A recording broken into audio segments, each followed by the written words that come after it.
Never a dull day. Even on the weekend, Chicago Bulls news breaks. And today we got word that the Chicago Bulls are seeking a first round pick back for Nikola Vucevic. Are they going to get it? We'll talk about it. But the reason why they're seeking that first round pick, I actually commend them for it. And I actually think it shows maybe that this front office is waking up just a little bit. But we're going to talk about it all and more. But first, you already know what we got to do. You are now tuned in to Chicago Bulls Central, your number one place for all Chicago Bulls news and content.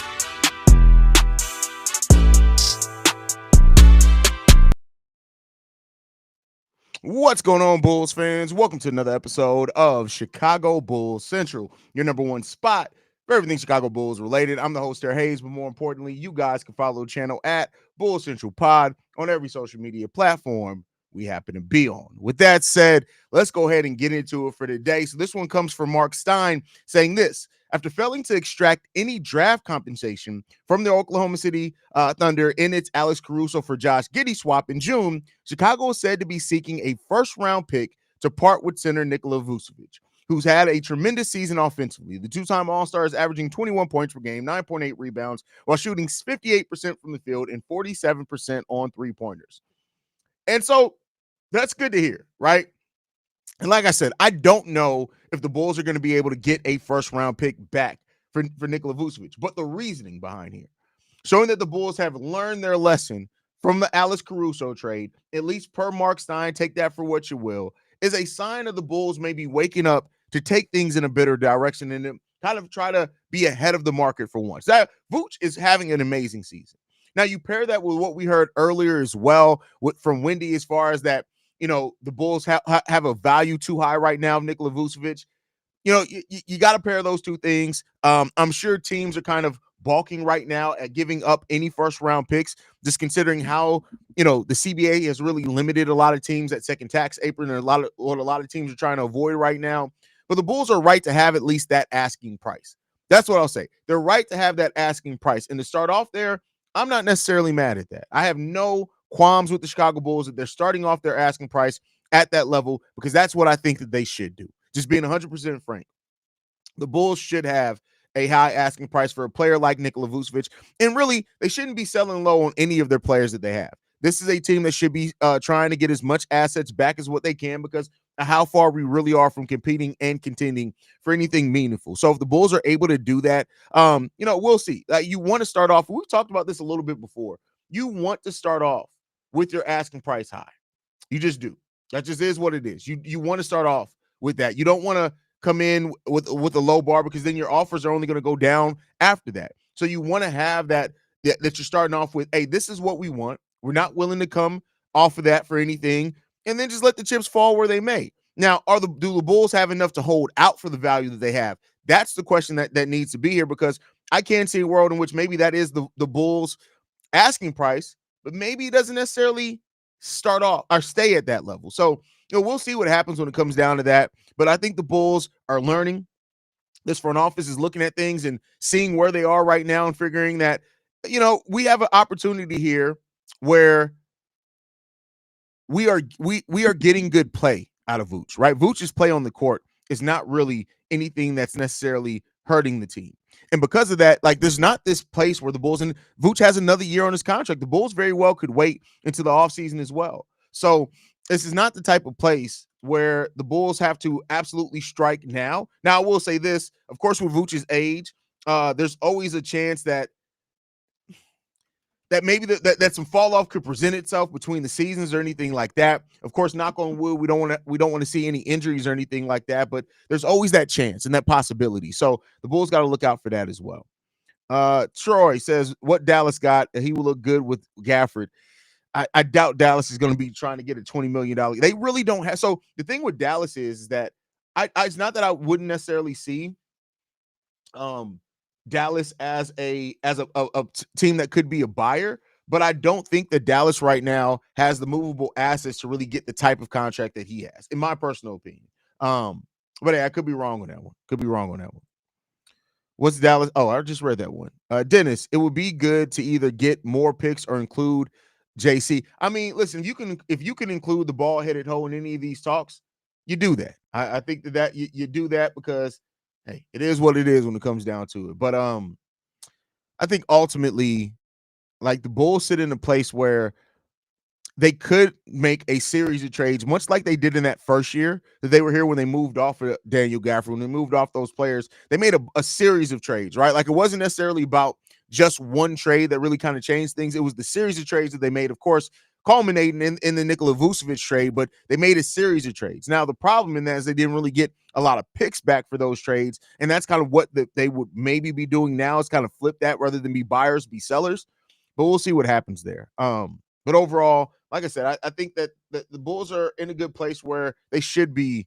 They should be having to have asking price for their players, at least in my opinion. I think that they should. So that's where I sit. Good news though. You want this team to learn from the mistakes that they've made in the past, and that's not always been what they've done in the past. This has kind of been a front office that has basically done things the same exact way for a long time. And I think that as long as if they were to continue to do that, we're just gonna keep hitting our heads on the same wall. So um yeah, hopefully those things start going in the right direction for this team, and we'll see what the trade deadline holds. I do think that there's a big possibility that, and probably more than I thought before, that the Bulls really do not much at the trade deadline, and this may get kicked into the offseason yet again, which I know some Bulls fans are going to say, but Haize, we already saw that, and nothing happened in the offseason except us trading Alex Caruso, not getting any picks back. And I'm not saying that you're wrong for having that view on it, but we'll see where it's going to go. Melvin, good. Anything other than a first round pick with the way him and Levine have been playing this season would feel disrespectful. Not really, because you still got to look at the age. I think that's still a big thing when it comes down to it. Like you always got to look at the situational part of it. So, what source is this from? This is from Mark Stein. So yeah, that's the source on that one. They got to get a better strength and conditioning coach. I think listen, when you play with the fastest pace in the league, I think our conditioning is fine. I don't think conditioning is really the Bulls' problems right now. I think we're probably Billy Donovan started off saying that we wanted to be the best conditioned team in the league. I think I'm not saying that we're all the way there, but I do think that this is a pretty well conditioned team, in my opinion, Troy. But hey, you're right to have your opinion. So what the hell is going on here? Huh. But yeah, so yeah, overall, it is what it is. Take the rumors with a grain of salt. It could be a chance that Mark Stein heard this from a rival GM, and it may not be what it is. Like I would not be surprised. And this is a better rumor than what we heard that Vooch's value was 2 second-round picks like a month ago. And I said it on today's daily episode that a hot stretch by a player doesn't change a player's value as much as some people think, because these NBA teams are looking at years and years worth of data. They're not just looking at a recent stretch. But I do think there are some things that Vooch is doing in this time that could very well help his trade value. The fact that he does have more spacing than ever before, those type of things, and he's gotten back to being a very effective player. To be honest, if Vuce or Levine is not gone at February deadline, like you mentioned, is a possibility. I do hope we get something to improve the flaws defensive-wise at the deadline. Well, that's the thing. It still depends, right? Because this team could still very well be out of the play-in by the time February approaches. And if that's the case, I don't think that you look to strengthen it. I think you just look to kind of let it go where it's going to go. Troy, I'm not sure what Patrick Williams is 236 right now. He put on considerable weight. Dalen Terry put on 10 pounds of muscle this from the beginning of last season to the beginning of this season. I mean, we just got thin play. Like their body makeup is just thin, but the players have been actually putting on quite a bit of weight over the last few years. Miles Vucevic is even since when he was drafted to now has put on about 5 to 6 pounds of muscle. So I mean, they're putting on weight there, brother. They're putting on weight. Depends on what kind of first round pick they want for Vooch. Hopefully they ain't getting greedy. That's a great point. I don't think that it comes because any team trading for Vooch, I don't see it being a lottery team. I don't see it being that. I see that if a team's trading for Vooch, it's to solidify their playoff run, which probably means the picks are going to be outside the lottery anyway. So maybe what the Bulls, and this is speculation on my part, this is not in the reporting.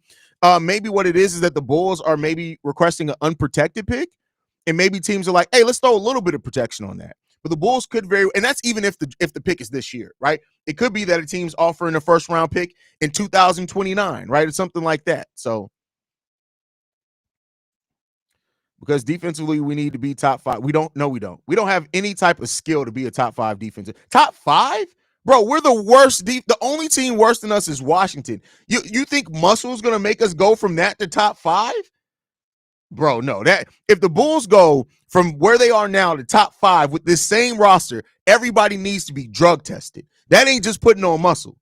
That's HGH, fentanyl, steroids, a little Baca root in there, maybe even some damn sensu bean, like that. There's some shit going on that nobody should be having right now. So if that's the case, look at Io, definitely gained muscle and weight. That's a fact. Definitely did. The Seaway he's playing his worth in a pick between 19 to 30. Be honest, wouldn't say that necessarily because you still got to factor in the defense. Vooch is still barbecue chicken defensively. Dalen definitely looks more powerful. P. Will looks more clumsy. You see, the thing is, not everybody is meant like some people can put on muscle and they can keep a lot of their athleticism or a lot of their mobility. Some people, it's like when Goten when he evolved too quickly. When he went Super Saiyan 2 too quickly, and it was too much muscle, and he lost a lot of speed in fighting. You can't do things too quickly. You can't do things too quickly. What if we offered him to San Antonio to get the rights back to our pick, take the salary dump, and take what I don't think if San Antonio's in the market for something, I don't think it's a center, to be honest with you, brother. I don't think it's a center.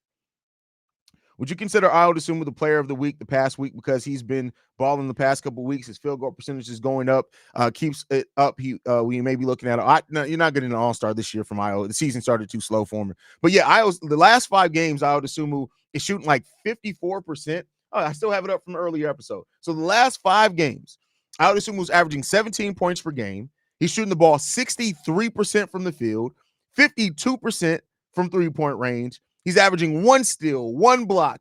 Yeah, Io's been balling the last week. It's good to see Io kind of get back in rhythm. Definitely good to see him get back in rhythm.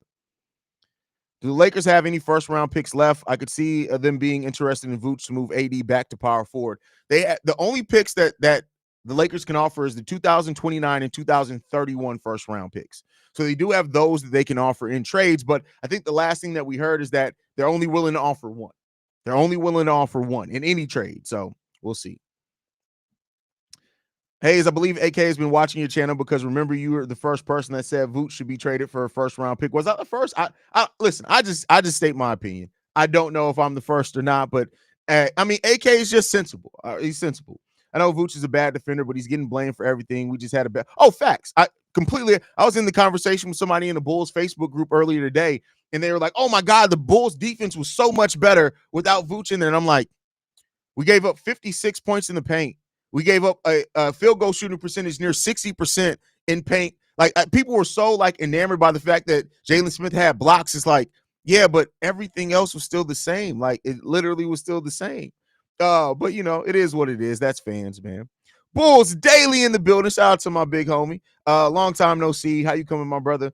I know I've been MIA lately. I got a promotion for my job, had a baby, and moved into a new house all in the same month. Been a lot going on, but I'm back. Hey, shout out to you.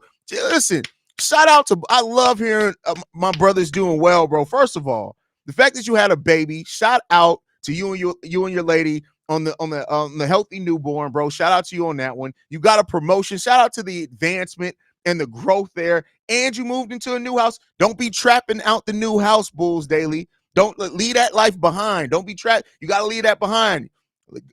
Let the other people do that. But no, all jokes aside, shout out to you, Bulls Daily. Glad to hear that, brother. Glad to hear that, man. As much as I love Kobe, I like to see Io start over Kobe. Io is bigger, faster, and far better defender. Kobe can still score 18 to 20 off the bench. No, I'd rather just see them together, to be honest with you. But hey, listen, one thing, and this isn't even a knock. Some people take anything that you say positively about the guard situation as a knock to Giddey. I don't give a damn what Josh Giddey's doing, right? So let me be clear. This next statement has nothing to do with Giddey. It's all about Kobe and Io. I really wish that we got to start this season off with Kobe and Io as the way that they finished that season last year, the way that they played and developed chemistry together. I would have loved to be able to see Kobe and Io still be our backcourt because that looked like a special 1-2 punch dynamically as a backcourt. Like it was really good to see. It was really fun, man. The only common sense teams that I can see trading for Nikola Vucevic is the Los Angeles Clippers or the Golden State Warriors, especially with his contract. Well, Vucevic's contract is nothing anymore. Like $20 million is a flash in the pan, considering some things, man. The season Vooch at least is trying to play defense. Last year, him and Zach were completely checked out. Well, Zach had some mental shit going on there. What's going on, Smear60? Glad to have an OG back in the chat. Who's been your most improved player of the NBA season so far? Oh, shit. Dyson Daniels is definitely close to that. I'd have to sit down and really think about that. Overall in the NBA, yeah, I have to sit and really think about that. Because there are a lot of players that Peyton Pritchard's having a really good season. Yeah, there's a lot of players that I could look at that. But all right, y'all, I'm going to go ahead and ready to wrap it up. I appreciate you guys for tuning in on this midday live stream with breaking news. Make sure you guys are following the channel at Bull Central Pod. You can send us any feedback, questions, comments, concerns, bullcentralpod@gmail.com. Lastly, if you want to leave a text message and our voicemail for the mailbag, the number to do so, 773-270-2799. We're the number one spot for everything Chicago Bulls related. And I'll see you guys on tomorrow's daily, as long as no other news drops, because with the Bulls, you just never know. Love you guys. Go Bulls. See Red. Peace. This has been a presentation of the Break Media.